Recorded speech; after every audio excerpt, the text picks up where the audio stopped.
Hi there, it's Mary from stampingmary.stampinup.net. Today I'm going to be making a treat bag using the Holly Jolly Wishes stamp set and some dies from the Pretty Pillow Pox dies, along with the Gingerbread and Peppermint Designer Series paper. So this is the paper I've used for them today. This is the paper. It's in the Gingerbread suite in the a Stampin' Up mini catalogue, all 6x6 pieces of just really pretty gingerbread sort of design, that real red craft colours, white with old olive, really pretty paper. And I thought it went really well with these the dies that are in the Pretty Pillow Box die set. So we're not using the actual pillow box die, but we're going to use, it's got a fabulous word shaped die as well, this one, and it has these adorable, there's 4 of them actually, these adorable little flowers that remind me of a little poinsettia flower actually, and that's what I used to cut out these flowers here.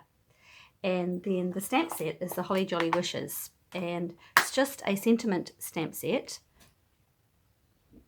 but it just fits perfectly with so many of these sentiments. I've used the jingle, the holly jolly, and the it's the most wonderful time of the year. And this die is actually stitched as well. Plus we are using the craft, whoops, this one here, the craft paper, which is also in the mini catalogue, and I just love a little bit of craft paper. So let me show you how I made them. So I'm just going to bring in a piece of that Gingerbread and Peppermint Designer Series paper. I'm going to use this one with the beautiful little peppermint swirls. Bring in your Stampin' Cut. Bring in your scoring tool, and on the end that you want to be the bottom, so this is going to be the bottom of the box, I'm going to score it 1 inch. Okay, that's the bottom. So I'm turning it round the other way now, and I'm going to score it at, let me just get my notes here, I'm going to score it on this side here, this other 6-inch side, at 1 inch, 2 3/4, 3 3/4, and 5 1/2. That's all the scoring done.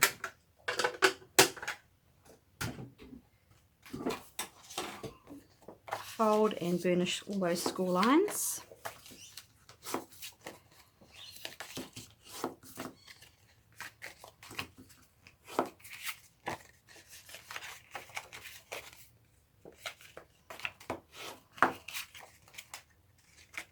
And that's it.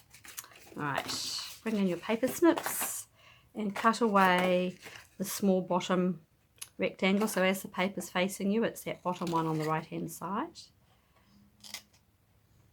Just a little bit of a wedge in there. Then cut up these vertical lines to that horizontal 1 inch score line.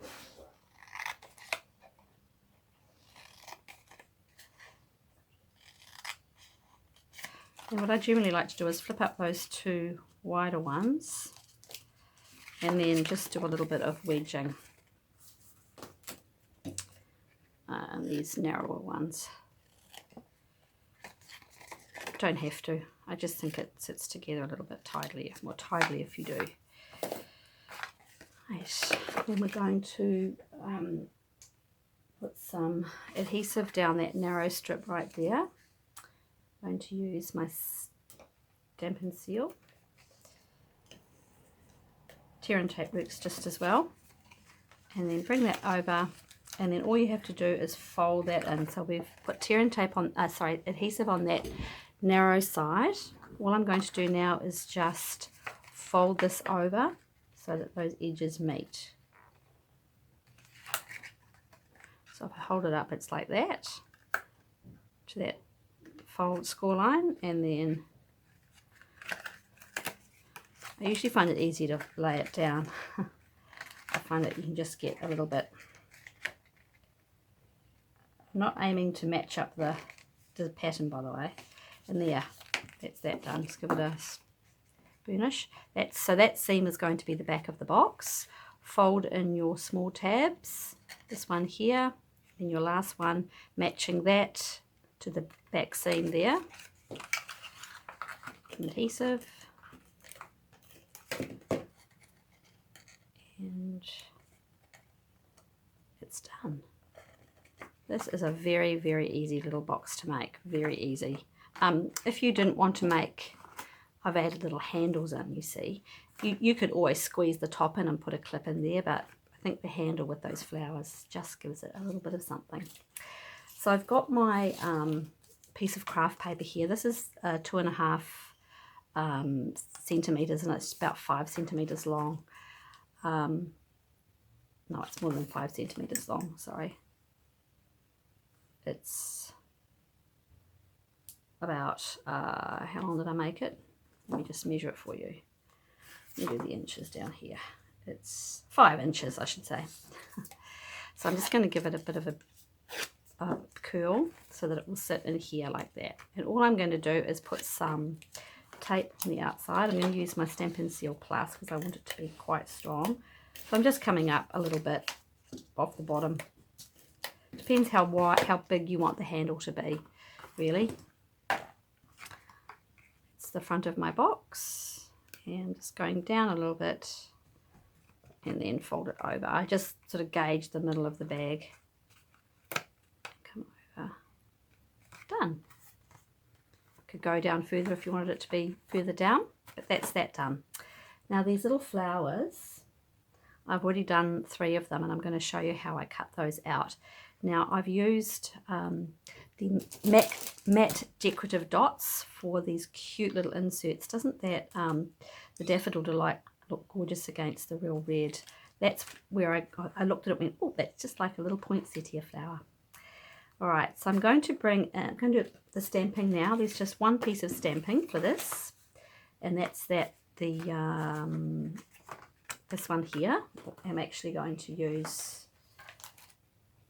Jingle All the Way because I love that. All right, bring in my real red stamping pad.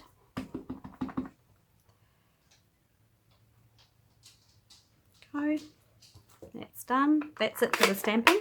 Pretty simple for the stamping. And then I'm going to bring in my die cut machine, my Stampin' Cut and Emboss machine, and I'm going to die cut that one, and I'm going to die cut 2 more little flowers. Alright, so let's put these together. So these little glue dots actually come out of a leftover for one of our Stampin' Up kits, and they are perfect for this because our big glue dots are just that little bit too much. You can use obviously your liquid glue, but I just find that by popping that on there, they just sit a little bit easier. So all I've done is taken the larger of the flower die, the smaller one, and then just offset it slightly. Now what's going to look good is if I can sit these up a little bit.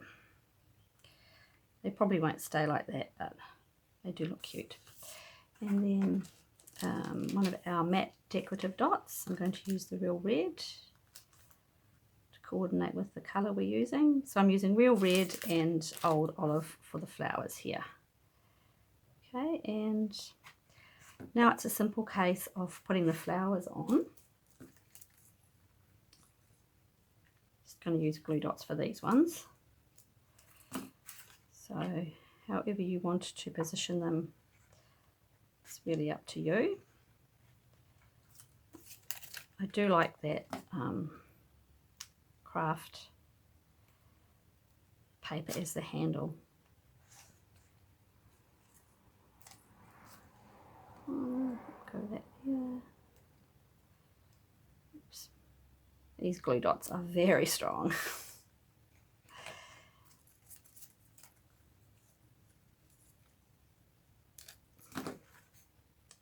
There you go. So that's our little flower decoration done. Now for the actual sentiment here that's going to go there, you could just leave it like that, and it does pop out on either side, but I think that's okay. Like I said, you could leave it like that, but what I've done here is I've actually cut another one of the dies in the craft paper just to give that border a the craft border just to tie in again with that handle. Plus I love the real red and the craft together.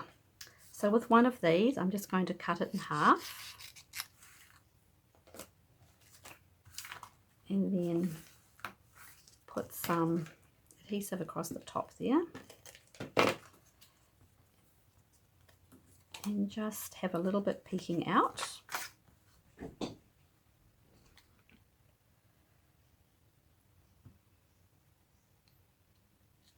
Okay, and then again down the bottom. The other half. Again, you don't have to do this, but I just thought it gave another nice little finish to that. Now, the only problem is that when you put it on there, you've got a little bit poking out the back, and I don't like to see that little gap there with the white. So I cut another piece for the back. You can use white if you like. Just making sure my stitching is going the right way here. I'm using Stampin' Seal Plus because it's strong. And just going to layer that right on there so that if you're looking at the back of it, all you're seeing is the the craft. And that just goes on there. Now, with the other ones I made, I actually just kept it flat, but I'm going to pop this one up with dimensionals.